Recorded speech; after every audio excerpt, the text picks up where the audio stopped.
The day my son told me I was getting too old to make my own decisions, he smiled while doing it. That was what hurt most. Not the words. The smile. He stood in my kitchen with a folder tucked under one arm and his expensive watch catching the afternoon sunlight. "Dad," he said gently, "you don't need to worry about the house anymore." I looked at the folder. "What house?" He paused. Then he slid a document across the counter. I recognized my signature immediately, and that was impossible, because I had never signed it. Welcome back to Father's Hidden Reckoning, where some family secrets stay buried for years, until one small detail brings everything back to the surface. Before we begin, tell me where you're watching from today. This story contains fictionalized elements for entertainment and educational purposes. Any similarities to real people or events are coincidental. My name is Everett Cole. I'm 68 years old, retired from a career inspecting commercial buildings across northern Ohio, and for most of my life, I believed there was nothing more dangerous than a badly built structure. I was wrong. The most dangerous thing I ever encountered wasn't behind a wall. It was sitting at my kitchen table. My son, Nathan. For 27 years, I had called him my greatest accomplishment. I had taught him how to use a tape measure before he was 10. I taught him how to read blueprints before he could drive. When he was 17, I took him to my first major inspection project and showed him something most people never notice. A building tells you the truth. You just have to know where to look. A cracked support beam tells you something. A fresh coat of paint over water damage tells you something. A door that no longer closes properly tells you something. Every building leaves evidence. So do people. I just didn't understand that lesson until my own son gave me a contract with my name on it. I pushed the document back toward him. "What is this?" Nathan pulled out a chair. "You're not going to like this." "Then don't make me ask twice." He sighed. "The house is being sold." I stared at him. "What house?" He looked almost embarrassed. "This house." I laughed. Not because anything was funny, because sometimes your mind laughs when reality becomes too strange to process. "This house belongs to me." Nathan leaned forward. "That's what you think." I felt something cold move through my chest. Then he tapped the document. "This says otherwise." I picked it up. It was a transfer agreement. My full legal name appeared at the top. My address was correct. The property description was correct. Even the parcel number was correct. And near the bottom was a signature that looked almost exactly like mine. Almost. That was the first thing that bothered me. Most people would have looked at the signature and thought it was perfect. I didn't. Because 40 years of inspecting documents had trained me to notice hesitation. My real signature was fast, confident. The forged one slowed down before the first letter of my last name. Someone had copied the shape. They hadn't copied the movement. I looked at Nathan. "Who did this?" He didn't answer. "Who?" "Nobody did anything to you, Dad." That wasn't my question. He stood. "We'll talk tomorrow." "No." He stopped. "Sit down." He turned slowly. There was something in his expression I had never seen before. Not anger. Fear. "Dad." "Sit down." He did. And for the first time since he entered my house, neither of us spoke. I studied him. Then I noticed his right hand. His fingers were trembling. Very slightly. The way they trembled when he was hiding something. I remembered that from childhood. Nathan was a terrible liar. At least he used to be. "What are you afraid of?" I asked. His eyes flicked toward the hallway, then toward the window, then back to me. "I'm not afraid." "Yes, you are." He stood again. "I'm trying to help you. By selling my house. By getting you out before it's too late." Those words stopped me. Too late for what? Nathan didn't answer. He grabbed the folder and walked toward the door. I followed him. "Nathan." He kept walking. "Nathan." His hand touched the doorknob. Then he stopped. Without turning around, he said quietly, "If you find the blue room, don't open the wall." Then he walked out. I stood in the doorway long after his car disappeared. The blue room. I didn't have a blue room. At least I didn't think I did. And that sentence changed everything. The house had belonged to my wife, Mary Ann, and me for 36 years. We had raised Nathan there. We had buried Mary Ann from the front porch 7 years earlier. And there was one thing I knew better than anyone alive. There was no blue room. I locked the door. Then I walked upstairs. The hallway contained 4 bedrooms. Our old bedroom. Nathan's childhood room. The guest room. And a small room we had used for storage. All 4 were painted white.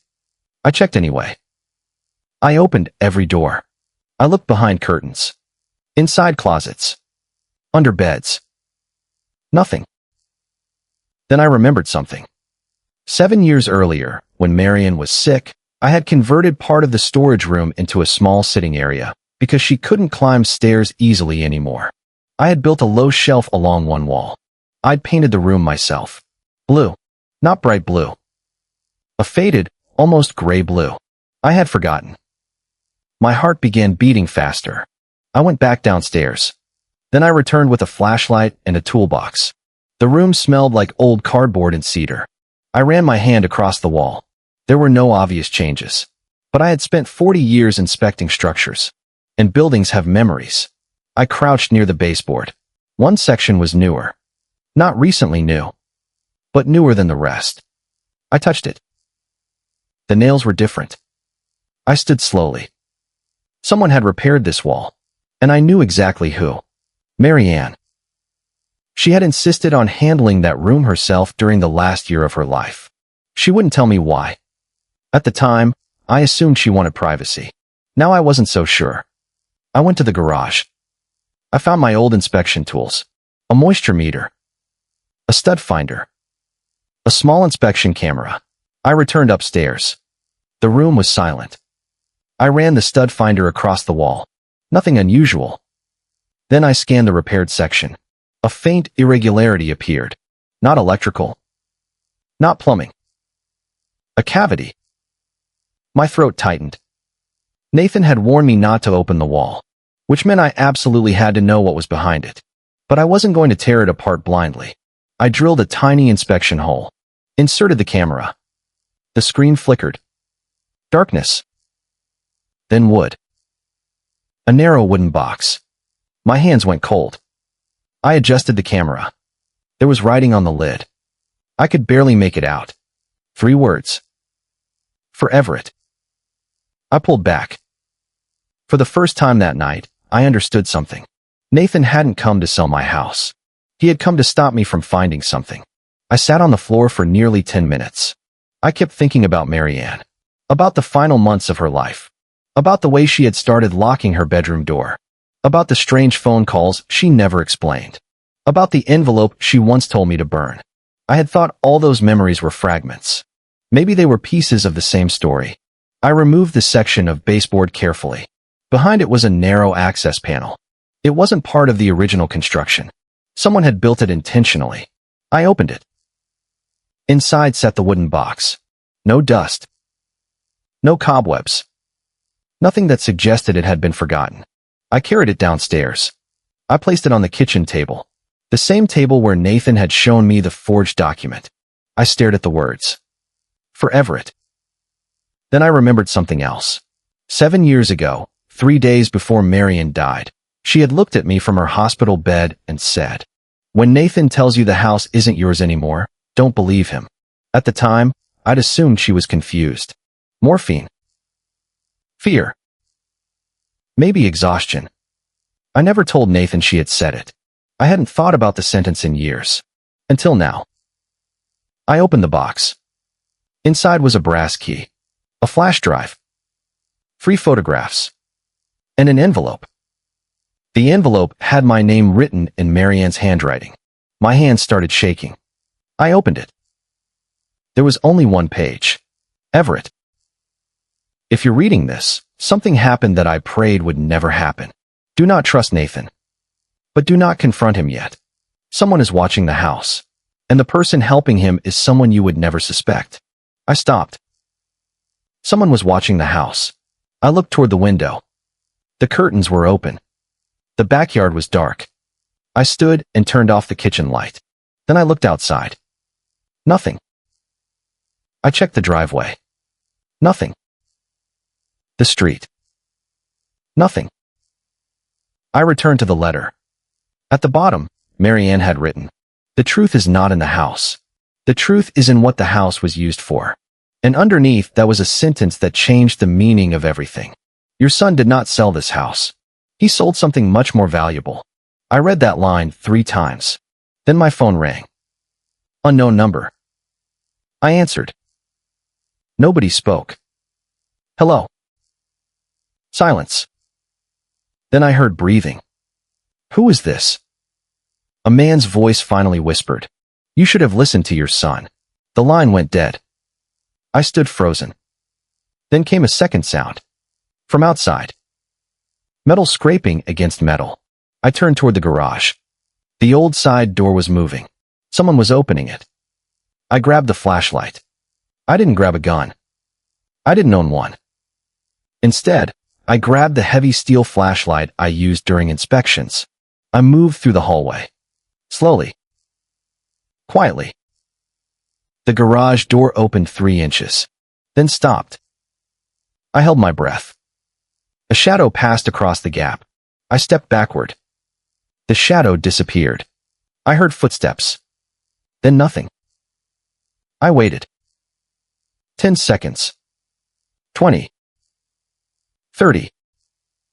Finally, I turned on the exterior light. The driveway was empty. But the side door was open. And on the garage floor was a small black envelope. I didn't touch it. I used the inspection camera to move it toward me. Inside was a photograph. A photograph of me. Taken from across the street. The date was printed in the corner. 2 days earlier. I looked at the house in the picture. Then at my own face. Someone had been watching me. For how long, I didn't know. But suddenly Marianne's letter made sense. Someone had been watching the house. And Nathan knew about it. The next morning, I called my old friend, Daniel Mercer. Daniel had been a county investigator before retiring. He was one of the few people I trusted enough to show the documents. We met at a diner 20 minutes outside town. I placed the forged transfer agreement on the table. Daniel studied it. You think this is fake? I know it is. He looked up. How? I pointed at the signature. Pressure pattern. He smiled faintly. You're still doing that. Buildings taught me more about people than people ever did. He read the document again. Then his expression changed. Everett. What? This isn't a house sale. What do you mean? He tapped the page. Look at the buyer.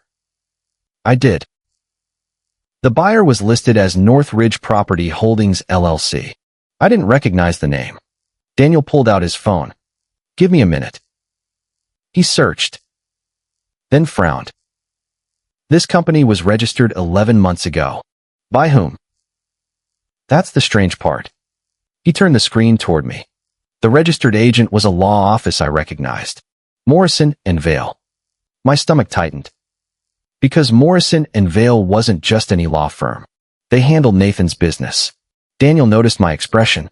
You know them? My son does. Daniel went silent. Then he asked, Everett, why would your son need a shell company to buy your house? I don't know. That's the problem. He looked back at the document. Because according to this, the house is only the first transfer. The first. Daniel nodded. There are 3 linked properties. I stared at him.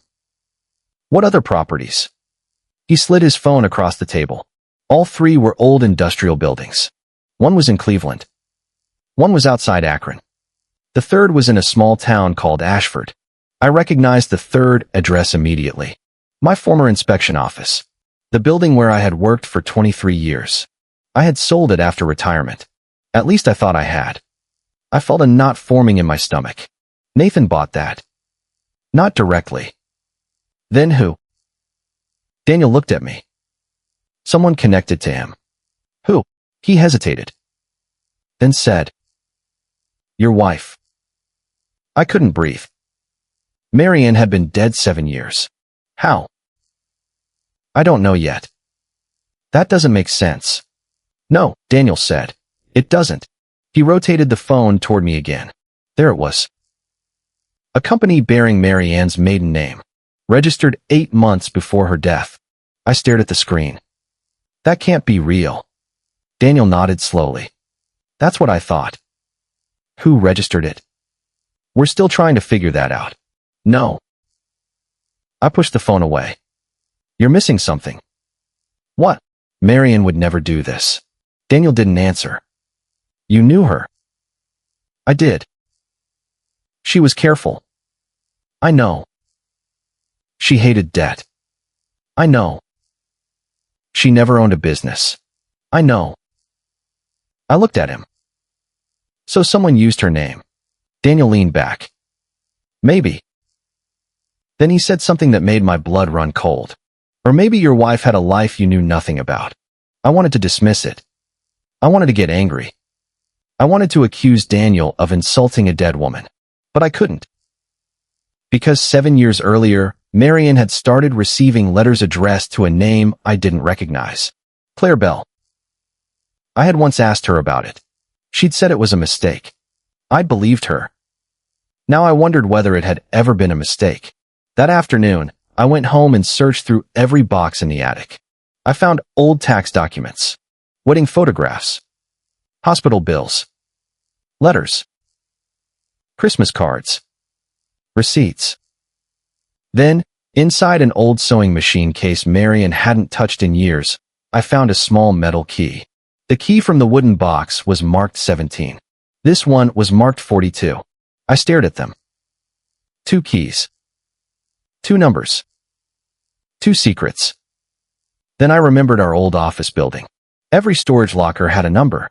Locker 17 was in the basement. Locker 42 was in the records room.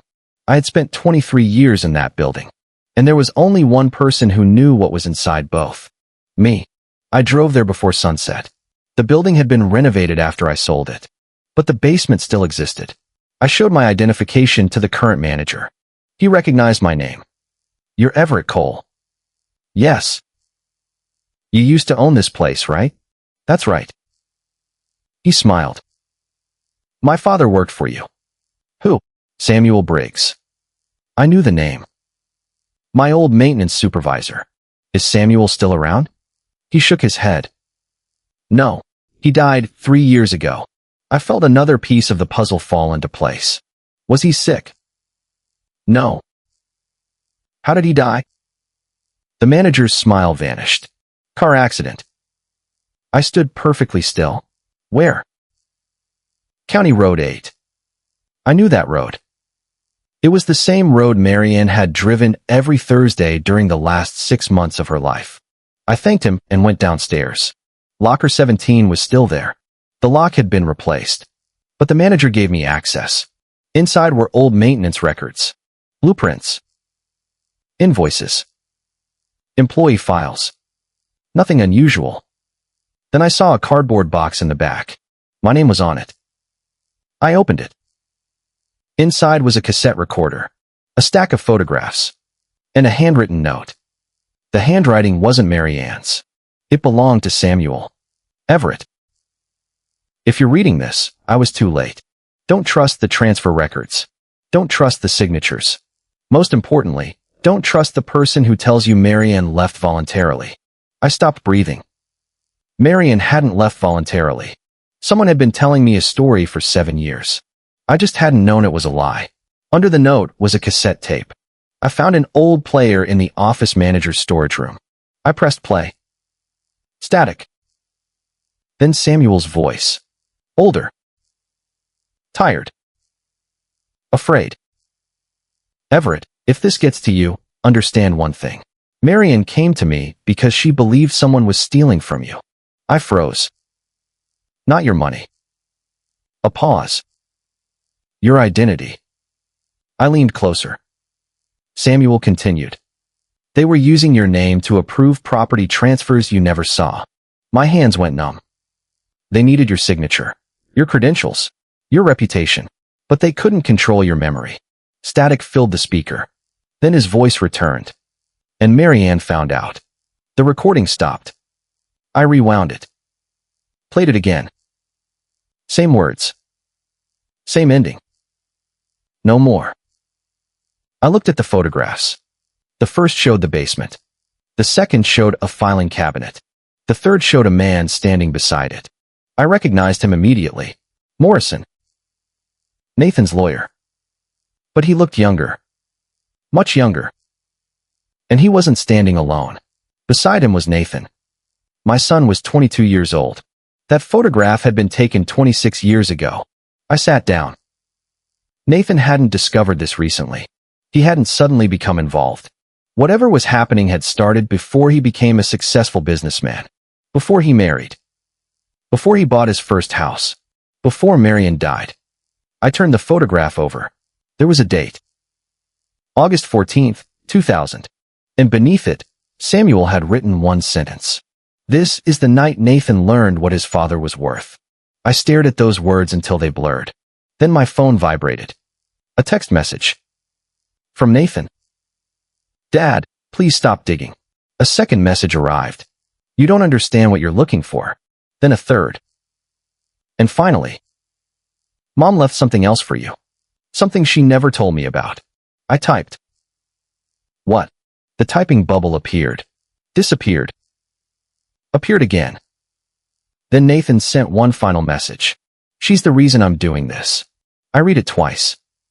My first thought was that he was lying. My second was worse. What if he wasn't? I called him. He didn't answer. I called again. Straight to voicemail. I looked around the old office. Then I noticed the cassette player. There was something else inside it. A second tape. Hidden beneath the battery compartment. I removed it. The label had only 2 words. Nathan knows. My heart pounded. I inserted the tape. The recording began with Marianne's voice. I hadn't heard it in 7 years. And hearing it nearly broke me. Everett, if you are hearing this, then Nathan has already made his choice. I closed my eyes. Her voice continued. I need you to understand something. Our son is not the person you think he is. I looked at the recorder. But he was not always the person he became. There was a long pause. Then Marianne said something that made me stand so quickly the chair fell behind me. I am the one who taught him. The tape clicked. And stopped. I stared at it. I pressed play again. Nothing. The tape was over. I didn't understand. What had Marianne taught him? And why? I drove home in silence. At 9:13 that night, someone knocked on my front door. 3 slow knocks. Exactly like the night before. I approached the door. Who is it? A woman's voice answered. Everett. I opened it. And nearly collapsed. She was standing beneath the porch light. Mid-50s. Dark coat. Gray hair. Eyes I had seen before. Not recently. Years ago. In photographs. She handed me a sealed envelope. My name is Claire Bell. I couldn't speak. She looked toward the street. Then back at me. Marion asked me to bring you this if Nathan ever tried to take the house. I stared at the envelope. What is inside? Claire's eyes filled with tears. The truth about your wife's death. Then she whispered. And the reason your son thinks he has to destroy everything you own. She turned to leave. I grabbed her arm. Wait. She stopped. Why did Marion trust you? Claire looked at me. Because I was the daughter she gave up before she met you. I let go of her arm. She walked down the porch steps. And for the first time in 36 years, I realized that I might have known almost nothing about the woman I married. I opened the envelope. Inside was a single photograph. Marianne. Claire. And Nathan. All standing together. The date on the photograph was 6 months before Marianne died. But Nathan's expression wasn't the one that frightened me. It was Marianne's. She looked terrified. On the back of the photograph were 6 words. Everett, they know about the foundation. I read them again. Then I looked at the house. My house. The one Nathan said he had sold. The one Marianne had warned me about. The one someone had been watching. And suddenly I understood why Nathan had been so afraid. He wasn't trying to steal my house. He was trying to find something beneath it. Something my wife had hidden 26 years ago. And whatever it was, Nathan believed I would never be allowed to find it. I read the final line again. Whatever it was, Nathan believed I would never be allowed to find it. I didn't sleep that night. At 4 in the morning, I went back into the blue room. I stared at the wall Mary Ann had repaired. The wall that contained the box. The box containing the key. The key marked 17. And suddenly, I remembered something from 26 years ago. A conversation with Nathan when he was 8. He had asked me why the basement floor had a section of concrete that looked newer than the rest. I had laughed and told him every old building had repairs. He had pointed at the patch and said, "Daddy, what's underneath it?" I had forgotten that conversation. Marian hadn't. I took the key marked 17 and drove straight back to my old office. Locker 17 had contained the tape. But the number wasn't the locker. It was the floor plan. I remembered the basement blueprints. Room 17 wasn't a storage locker. It was an old service tunnel. A section sealed off decades earlier. I called Daniel. He arrived 40 minutes later. We opened the original plans together. There it was. A narrow passage running beneath the building. At the far end was a room marked Foundation Records. Daniel stared at me. "Everett, this isn't normal." "I know." "Why would a commercial building need a foundation records room?" "It wouldn't." We went downstairs. Behind a newer drywall partition, we found the old service entrance. The door had been painted over. Daniel cut the lock. Inside was a narrow concrete corridor. At the end was another steel door. The number was 42. The second key fit perfectly. Inside were shelves, boxes, ledgers, old property records, and one metal cabinet. I opened it. There were copies of contracts dating back almost 30 years. Not just mine. Hundreds of them. Property transfers, loan agreements, development contracts, insurance claims. But one name appeared repeatedly. Nathan Cole. Sometimes as an employee, sometimes as a witness, sometimes as a beneficiary. He had been involved long before I knew he had entered real estate. I turned another page. My name appeared. Everett Cole. A signature. Another forged document. Then another. Then another. Daniel whispered. "He didn't forge these recently." "No. They go back 20 years. I looked at the dates. The first one had been signed 8 months after I suffered a severe concussion in a construction accident. I had forgotten 2 weeks of my life. That was when they started. They had used the period when I was recovering to move pieces around. Property. Debt. Companies. Ownership. My signature. My identity. And Marian had discovered it. But there was something else. A small ledger sat at the bottom of the cabinet. I opened it.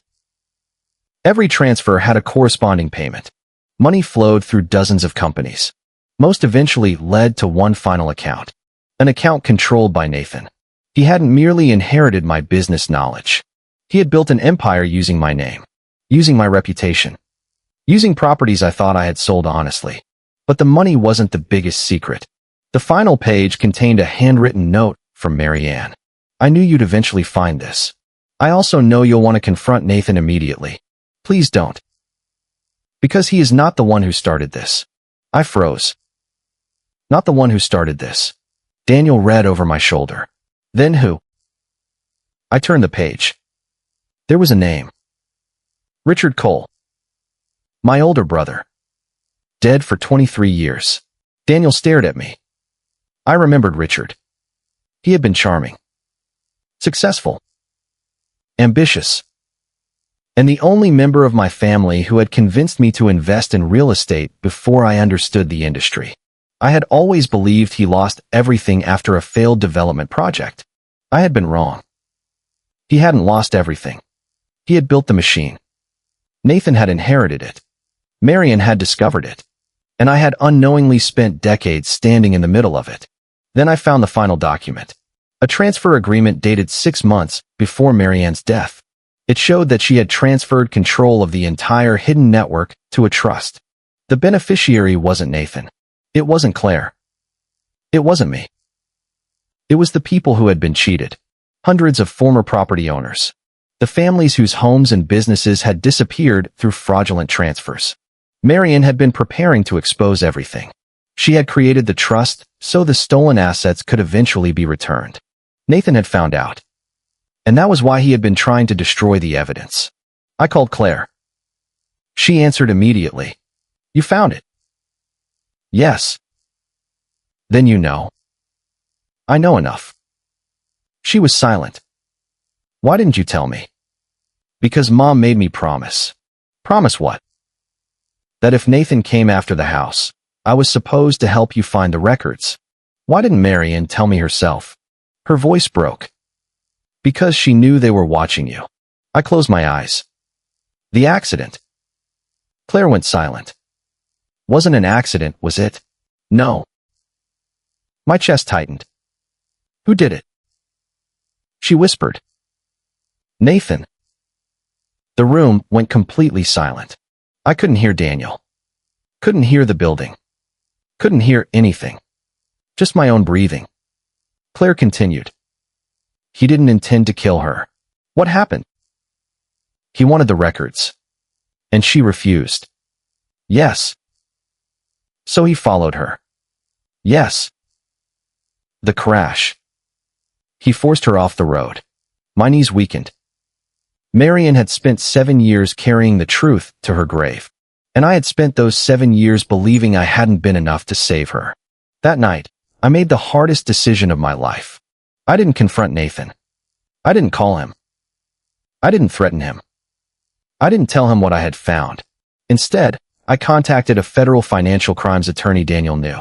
We turned over every document, every recording, every photograph, every transfer, every shell company. The investigators spent weeks reconstructing the network, and then they found something we hadn't expected. Nathan had been preparing another transfer. My house wasn't the final target. It was bait.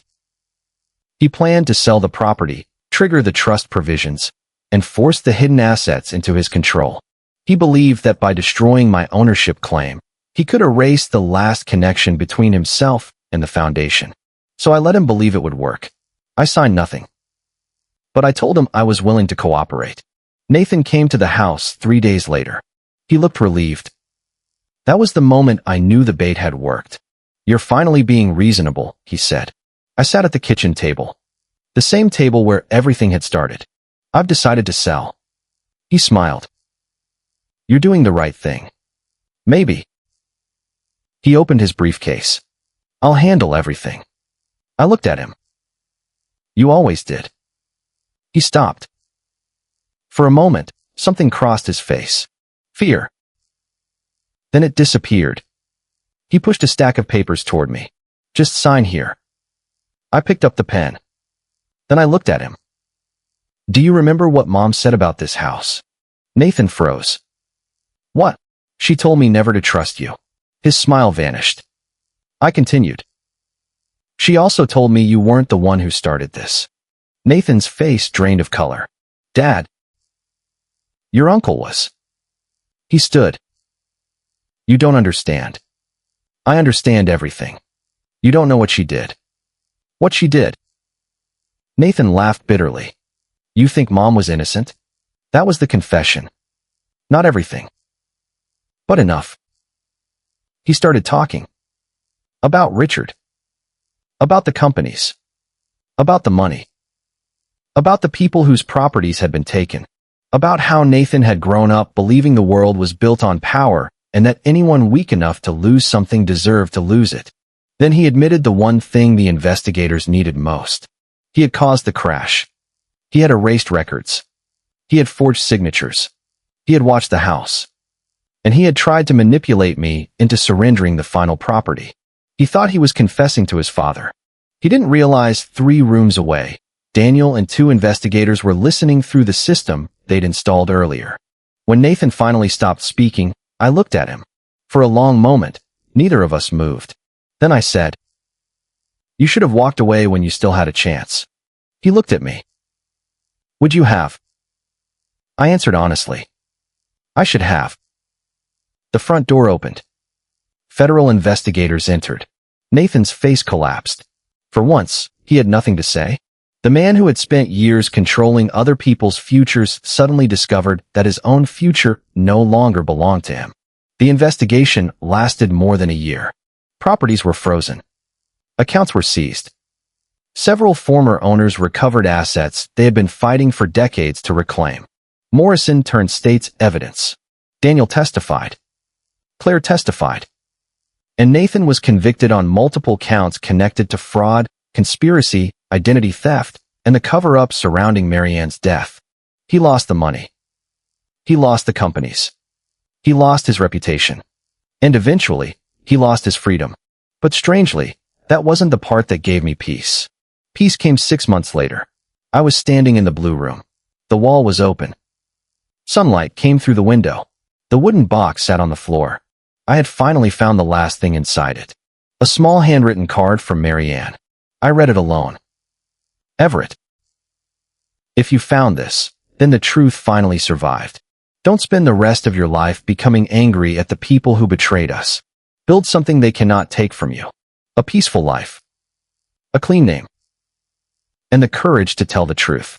I sat on the floor. And for the first time since Marianne died, I cried without feeling guilty. Claire came to the house that afternoon. We sat together in the kitchen. The same kitchen where Nathan had once told me I was too old to make my own decisions. Claire looked around. Mom loved this place. I know. She smiled. She talked about you constantly. I looked at her. Even near the end? Especially near the end. I asked her the question I'd been afraid to ask. Did she love me? Claire looked almost offended. She built an entire plan to protect you after she was gone. Then she touched my hand. What do you think? I smiled through my tears. For years, I had thought Marianne died taking the truth with her. I was wrong. She had spent her final months making sure the truth would one day find me. The house was eventually returned to me legally. I could have sold it. Instead, I kept it. Not because it was worth money. Because it was the last place Marianne and I had built together. I turned the blue room into a small library. The wall stayed open. I wanted to remember that secrets do not disappear simply because someone hides them.